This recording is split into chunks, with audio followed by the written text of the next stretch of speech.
ஐசே ஏந்திரி. என்னம்மா ஏமா இவ்வளவு கோவமா வந்திருக்க? இப்பதானே உங்க டீச்சர் ஃபோன் பண்ணாங்க. நடந்த எக்ஸாம் எல்லாத்துலயும் நீ ஃபெயில் ஆயிட்டியாமே. எல்லாத்துலயும் ஃபெயில் ஆயிட்டனா? பக்கத்து வீட்டு மோத்திய நீ ஒரே ஸ்கூல் தானடி? ஆமாமா. நீங்க ரெண்டு பேரும் ஒரே கிளாஸ் தானடி? ஆமாமா. அப்ப எப்படி அவன் எல்லா சப்ஜெக்ட்லயும் பாஸ் ஆயிட்டா, நீ எல்லா சப்ஜெக்ட்லயும் ஃபெயில் ஆன? நானும் மோத்தியாவும் ஒன்னாதான் படிக்கிறோம். ஆனா என்ன ஆனா? அவங்க அம்மா பிரில்லியன்ட். ஆனா நீ ஏய் என்ன முட்டாளன்னு சொல்றியா? அப்படின்னடி நான் பண்ணேன்.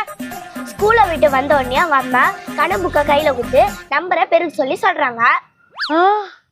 ஆனா நீ ஸ்கூலை விட்டு வீட்டுக்கு வந்த உடனே தொடப்பத்தை கையில கொடுத்து வீட்டை பெருக்குன்னு சொல்ற.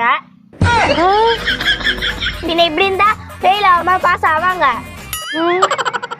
வீட்டுக்கு வந்த உடனே படிக்க வந்தான் பெருக்கு விட்டா இப்படிதான் ஆவான்.